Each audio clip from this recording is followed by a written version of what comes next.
আজকে কিছু লাইভ সম্পর্কে কথা বলবো। তো বিষয়গুলো হচ্ছে, আমরা অনেক লাইভ দেখেছি, সেই লাইভগুলোতে যখন আমরা যাই এবং সেই লাইভে দেখা যায় অনেক অডিয়েন্স থাকে, আর সেখানে আমরা যখন কমেন্ট করি আমাদের কোনো কমেন্ট দেখে না এবং আমাদের কোনো কমেন্ট পড়ে না। কিন্তু দেখা যায় আমরা ঘন্টার পর ঘন্টা লাইভে বসে আছি, কমেন্ট করে আছি একটা পিন পড়ার সাথে, আমাদের কোনো কমেন্টে রিপ্লাই করে না। সেখানে কেউ দেখা গেলো 10টা স্টার দিয়েছে, 10টা স্টার দেওয়ার পরে এমনভাবে চিল্লাবে, আমার ভাইজান চলে এসে 10টা স্টার দিয়ে দিয়েছে, ভাইকে পিনে রেখেছি,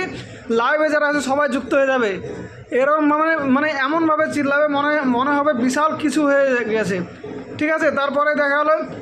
আমরা যে নর্মাল কমেন্টগুলো পেয়েছি, আমাদের সেই কমেন্ট একটাও পড়বে না এবং দেখবেও না, কোনো উত্তরও দেবে না। কিন্তু যদি সেই স্টার সিন্ডারের জন্য এইভাবে চিল্লাবে, তারপরে দেখা যায় একজনকে 10টা স্টারের জন্য তাকে পিন করেছে, সেখানে দেখা হলো আরও একজনে এলো,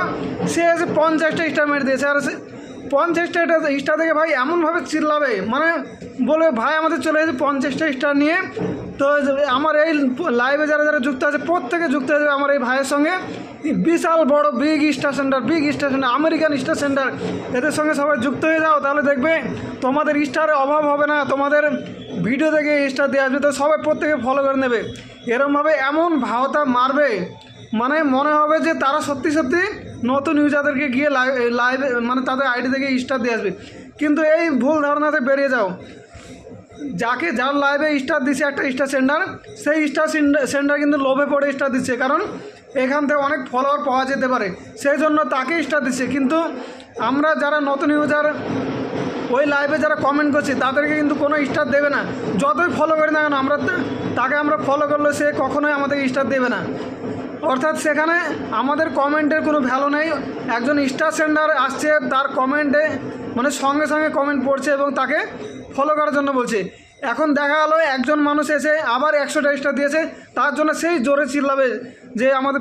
বিগ স্টার সেন্টারকে পিনে বসিয়ে দিয়েছি, সবাই যুক্ত হয়ে যাও, তোমাদের উইকলি চ্যালেঞ্জ পূরণ করে নাও। দেখা গেলো সেই 100টা স্টার দেওয়া ব্যক্তি স্টার দেওয়ার পরে আরও একজন এসে 200টা স্টার মেরে দিয়েছে, তখন কী হবে জানো, সেই 100টা স্টার যে দিয়েছে তার কোনো আর পাত্তা থাকবে না, 200 স্টারওয়ালাকে বলবে আমাদের বিগ স্টার সেন্টার 200 স্টার দিয়েছে, এইভাবে সঙ্গে সবাই যুক্ত হয়ে যাবে। তো এইভাবে বড় কিছু লাইভে স্টারে খেলা চলছে, আর নতুন ইউজাররা ফালতু বোকার মতো গাধার মতো লাইভে গিয়ে বসে আছে, কোনো রকম কোনো তাদের রিপ্লাই নেই, তাদের কোনো পিন নেই, শুধু ঘন্টার পর ঘন্টা সময় নষ্ট করছে। এইরকম যারা এরকম লাইভে আমরা যদি সময় নষ্ট না করে, সেই জায়গাতে আমরা 1 ঘন্টা যে লাইভে বসে বসে সময় নষ্ট করব, এটা না করে যদি আমরা 1 ঘন্টা অন্যের ভিডিও দেখি, রিল ভিডিওগুলো দেখি, 1 ঘন্টার ভিতরে না হলেও আমি 30 থেকে 40টা বা 50টা ভিডিও দেখতে পারবো, সেখানে গঠনমূলক কমেন্ট করতে পারবো, সেখান থেকে আমাদের অনেক রিচ এঙ্গেজমেন্ট আসবে। কিন্তু একটা লাইভে গিয়ে একটা পিন পর ভরসায় 1 ঘন্টা 2 ঘন্টা সময় নষ্ট না করে আমাদের আইডি ঠিক রাখার জন্য আমরা ফরিউতে থাকা ভিডিওগুলো বেশি দেখবো, সেখানে গঠনমূলক কমেন্ট করব, সেখান থেকে আমাদের লাইক কমেন্ট করার মাধ্যমে আমাদের রিচ এঙ্গেজমেন্ট এবং আমাদের আইডি ভালো রাখার জন্য প্রচুর পরিমাণ অন্যের ভিডিও দেখতে হবে।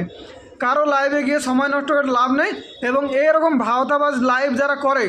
তাদের লাইভ থেকে সবসময় দূরে থাকবে। আর আমি এই কথাগুলো বললাম, যারা এরকম ধরনের লাইভ করে তাদেরকে খারাপ লাগবে, কিন্তু নতুন ইউজারদেরকে আমি সাবধান করছি, তোমরা যদি তোমাদের আইডি গ্রো করতে চাও তাহলে বেশি ভিডিও দেখো, অন্যের ভিডিও, সেখানে গঠনমূলক কমেন্ট করো, এবং দিনে যত বেশি সম্ভব অন্যের ভিডিও দেখো, দেখবে তোমাদের আইডি অটোমেটিক গ্রো হতে থাকবে।